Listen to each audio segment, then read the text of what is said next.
Back with you at 9:23, continuing our conversation with Representative Tim Downing, talking about State Question 780, 781, which passed in November and actually went into effect July 1st.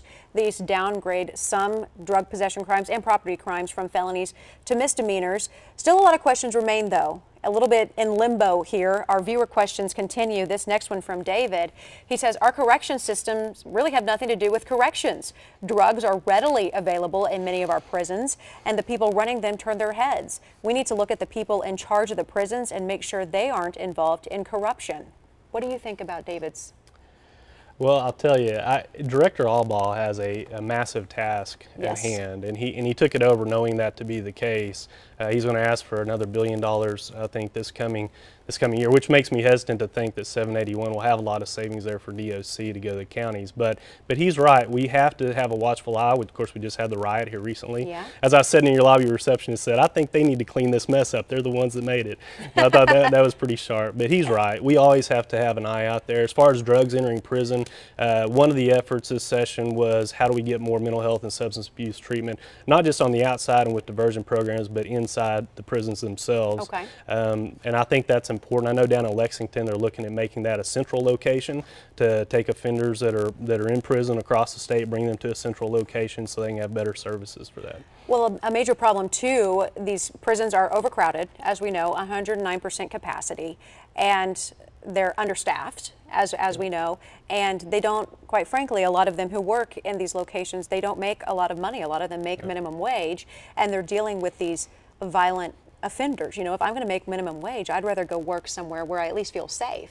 You saw the riot, 400 inmates, prison guards, people were injured in that sort of situation. So the prison overcrowding problem not only affects taxpayers, it's an expensive issue, but it can be a safety issue for the people working at those facilities. And so, like you said, Director Albaugh, the DOC director, has quite a task and doesn't have the resources that he needs. Do you know if the $1 billion that he's going to request, is that to build more prisons? Is that what the money's going to be? No, I mean, I think he would love to have the additional funding for operational costs to bring his staffing up and to hire more people and to rehab the facilities he currently has. Sure.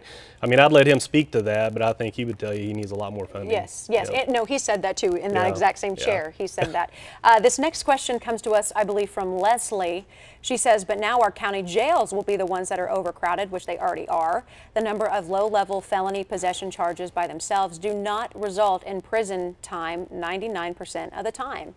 So the argument is here, okay, we're getting rid of the prison overcrowding problem, but now it's just on the county jails because you're taking it from a felony to a misdemeanor. Those misdemeanors go to county. Do you agree with that? Oh, absolutely. She is exactly right. I mean, our local law enforcement, I was talking to some of our city law enforcement, they said they may be looking at municipal code violations and fines knowing of the burden that the county is going to face.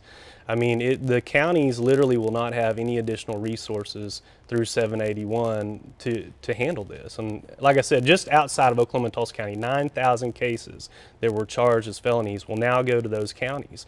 I mean, that's a massive amount of new offenders that they have to deal with and take care of, and it'll put the burden on them. And they don't really have the space to do it or the resources. As a legislator, what can you do? Can you make legislation? Can you draft bills, or what can you do to help this? Because the voters have made their voices heard.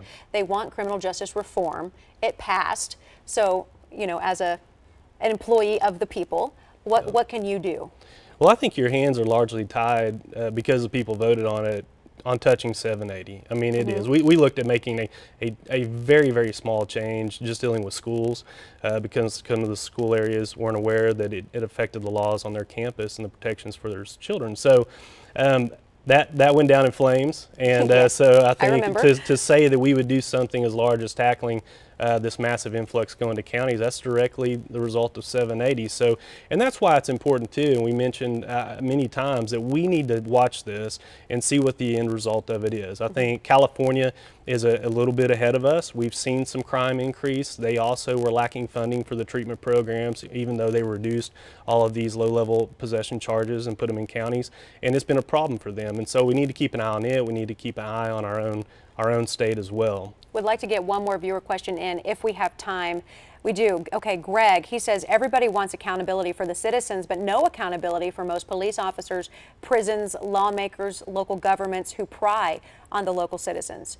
Do you feel that like there's enough accountability for those who are, I mean, you're employed for the people, by the people. Do you feel like there's enough accountability right now for those who run the prisons, those who enforce the law, and those who make the law? There's a tremendous amount of accountability for law enforcement officers. In fact, I would say they are watched extremely closely and criticized, especially right now. I think the Obama era administration did a lot of damage to our local law enforcement. Our chiefs are having a hard time finding people who want to work, knowing that they're going to be criticized and ridiculed many times for what decisions they make. Obama administration is make America safe again. That's their new mantra. I support our local law enforcement. Occasionally there's bad actors. We've seen that, but they are swiftly taken care of and met with justice, just like any other citizen would be. But look, they're putting their life on the line. They have to make a decision. We had 2 law enforcement officers that were killed this year in Oklahoma, and it was at the hands of people who had a record of nonviolent offenses.